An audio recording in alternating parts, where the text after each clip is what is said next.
Sugar patients chapati రోటీ కాకుండా సంతృప్తిగా rice కూడా తినవచ్చు. Doctor rice, sugar free rice, doctor rice, diabetic rice, sugar పెంచని బియ్యం, డాక్టర్ రైస్. రాష్ట్ర ప్రభుత్వం ప్రతిష్టాత్మకంగా తీసుకుని పేదవాడికి ఇల్లు నిర్మించి ఇవ్వడమే ప్రధాన ధ్యేయంగా ముందుకెళ్తున్న పరిస్థితి కనిపిస్తుంది. ఇదే క్రమంగా చూసుకుంటే విజయనగరం జిల్లాకు సంబంధించినటువంటి పలు సమస్యలు వెలువెత్తున్నటువంటి పరిస్థితి మనకు కనిపిస్తుంది. ఈరోజు ప్రధానంగా చూసుకుంటే రాజాం నియోజకవర్గానికి సంబంధించిన సంతకవిటి మండలంలో ఈరోజు ఒక రకంగా చూసుకుంటే ఇదంతా కూడా క్వైట్ ఆపోజిట్గా కనిపిస్తున్న పరిస్థితి కనిపిస్తుంది. ఎందుకంటే ఆ యొక్క ప్రాంతానికి సంబంధించిన నాయకులు కావచ్చు, ఆ ప్రాంత మండల స్థాయిలో ఉన్నటువంటి అధికారులు కావచ్చు, ఎవరు కూడా పూర్తిగా గత ప్రభుత్వం రిలీజ్ చేసినటువంటి ఏవైతే హౌసింగ్ సంబంధించినటువంటి బిల్లులు ఏవి కూడా పూర్తిగా ఈ ప్రభుత్వం అయితే పూర్తిగా నిరాకరిస్తుందంటూ మరొక విధి చెప్పుకొస్తున్న పరిస్థితి కనిపిస్తుంది. ప్రధానంగా చూసుకుంటే గ్రామీణ స్థాయిలో ఉన్న నాయకులంతా కూడా పూర్తిగా వ్యతిరేకిస్తున్నారు. నాయకులు ఎవరో చెప్తే వాళ్ళకే బిల్లు అవుతుందంటూ కూడా మరొక విధ వాపోతున్న పరిస్థితి కనిపిస్తుంది. ఇదే క్రమంలోనే విజయనగరం ఈరోజు కలెక్టరేట్ వద్దకు కూడా వచ్చి ఈరోజు వినవించుకునే పరిస్థితి కనిపిస్తుంది. ఇప్పటికే కలెక్టరేట్ కూడా ఆ యొక్క కంప్లైంట్ కూడా ఇచ్చినటువంటి పరిస్థితి కనిపిస్తుంది. దీనిపైన ఎటువంటి సమాచారం వస్తుంది కూడా వేచి చూడవలసినటువంటి అవసరం కూడా ఉంది.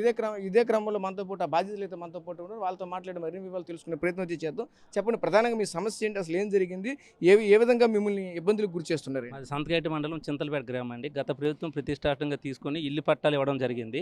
ఆ టైంలో మాకు 5,000 అడ్వాన్స్ ఇవ్వడం జరిగింది. కొన్ని పరిస్థితుల వల్ల పేదవారు అక్కడ కట్టలేకపోయారు. ఈ గవర్నమెంట్ వచ్చిన తర్వాత అందరికీ సమానంగా ఇల్లులు ఇస్తామని చెప్పిన తర్వాత మేమందరం ముందుకెళ్ళి కట్టడం జరిగింది. కానీ గ్రామస్థాయి లీడర్లు ఇబ్బంది పెట్టి ఇల్లు బిల్లులు అవ్వకుండా మాకు చేస్తున్నారు సార్. వీటికి న్యాయం జరగాలని మేము కలెక్టర్ ఆఫీస్కి రావడం జరిగిందండి. అంటే ఎవరు గ్రామీణ స్థాయి నాయకులు అంటే నాయకులు చేస్తున్నారా, లేదంటే అక్కడ ఉన్నటువంటి అధికారులు చేస్తున్నారా, అసలు అక్కడ ఏం జరుగుతుంది? నాయకులు ఒత్తిడి వల్ల అధికారులు రిజెక్ట్ చేస్తున్నారండి బిల్లు పెట్టిన. గ్రౌండ్ లెవెల్లో ఇంజనీరింగ్ అసిస్టెంట్ వచ్చి ఇల్లు బిల్లు ఫోటోలు తీసిన హౌసింగ్ దగ్గరికి వచ్చేసరికి గ్రామ స్థాయిలో ఒత్తిడి వల్ల రిజెక్ట్ అనేది జరుగుతుంది సార్. ఇది న్యాయం జరగాలని మేము ఇక్కడికి వచ్చాం సార్. రామారాయపురం పంచాయతీ చింతలపేట గ్రామం. అక్కడ మన జగనన్న హౌసింగ్ కాలనీ కింద అప్పుడు హౌస్ శాంక్షన్ చేశారు. అందులో 5,000 రూపాయలు అమౌంట్స్ కూడా పే చేశారు. మన వాళ్ళు కట్టనని పరిస్థితుల్లో మళ్ళీ ఈ గవర్నమెంట్ వచ్చాక మేము ఎందుకు ఎవరికైనా బిల్లు ఇస్తాము, ప్రాబ్లం లేదు, మీరు అందరూ కట్టండి, కడితే మీకు హెచ్చుపెట్టిన బిల్లు మేము ఇచ్చే పరిస్థితి బాధి, మేము దానికి ఇన్సూరెన్స్ తీసుకుంటామని చెప్పి వీళ్ళందరినీ లబ్ధిదారులందరినీ అందులో హౌసింగ్ కట్టమని చెప్పి ప్రోత్సహించి హౌసింగ్ ఇప్పించి మళ్ళీ హౌసింగ్ శాంక్షన్ చేయించి అదే కట్టిన తర్వాత ఏమో వాళ్ళు బిల్లులు పెట్టమని చెప్తే బిల్లులేమో రిజెక్ట్ చేస్తూ ఇబ్బంది పెడుతూ ప్రతి హౌస్ లబ్ధిదారుని బిల్లులు పెడుతుంటే మళ్ళీ రిజెక్ట్ చేస్తున్నారు తప్ప బిల్లు అయితే అవ్వట్లేదు. ఈ బిల్లు అవనందువల్ల ఈ హౌసింగ్ కట్టిన వాళ్ళందరూ కూడా లింక్లెత్తులు స్లాబ్లు వేసి ఉండిపోయినాయి.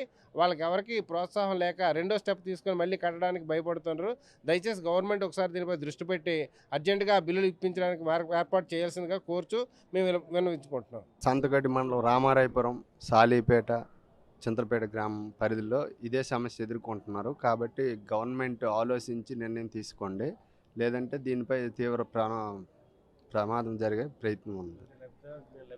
రైట్, ఒకటే చెప్పుకొస్తున్న పరిస్థితి కనిపిస్తుంది. ఏదైతే ఈరోజు కూటమి ప్రభుత్వం అయితే ఈరోజు పేదల పాలిట పెళ్లిదిగా నిలుస్తున్నామంటూ చెప్పుకొస్తున్న పరిస్థితి కనిపిస్తుంది. ఇదే క్రమాలు చూసుకుంటే గ్రౌండ్ లెవెల్లో ఆ విధంగా కనిపించట్లేదంటూ మరొక వైపు వాపోతున్న పరిస్థితి కనిపిస్తుంది. ఎందుకంటే ఆ గ్రామీణ స్థాయిలో ఉన్నటువంటి పేద ప్రజలకైతే మాత్రం వాటి గురించి పూర్తిగా అవగాహన లేకపోవడంతో ఈ యొక్క కూటమి ప్రభుత్వం వచ్చిన తర్వాత ముందుగా ప్రతి ఒక్కరు కూడా ఖచ్చితంగా పాత బిల్లు అయితే మేము చెల్లిస్తామని చెప్పినప్పటికీ కూడా ఇంతవరకు కూడా ఏ ఒక్క బిల్లు కూడా చెల్లించకపోవడం అనేది చాలా శోచనీయంగా భావిస్తున్న పరిస్థితి కనిపిస్తుంది. ఇదే క్రమంలో మరోవైపు ఈరోజు రాజా నియోజకవర్గానికి సంబంధించిన సంతకటి మండలంలో కూడా ఈ రోజు అక్కడ ఉన్నటువంటి అధికారుల వ్యవహార శైలి కూడా ఆ విధంగా కనిపిస్తుందంటూ మరొక వైపు వాపోతున్న పరిస్థితి కనిపిస్తుంది. బిల్లులు పెట్టినప్పుడు కూడా ఇంతవరకు కూడా ఒక బిల్లు కూడా చేయట్లేదు, రిజెక్ట్ చేస్తున్నారంటూ మరొక వైపు తీవ్ర ఆవేదన చెందుతున్న పరిస్థితి కనిపిస్తుంది. దీనిపైన జిల్లా అధికారి యంత్రం ఖచ్చితంగా దృష్టి పెట్టయితే మాత్రం మా బిల్లులు ఇప్పించాలంటూ ఈ రోజు కలెక్టరేట్ వద్దకు వచ్చి వాళ్ళు వినవించుకున్న పరిస్థితి కనిపిస్తుంది. ప్రజెంట్ ఇది విజయనగరంలో తాజా పరిస్థితి.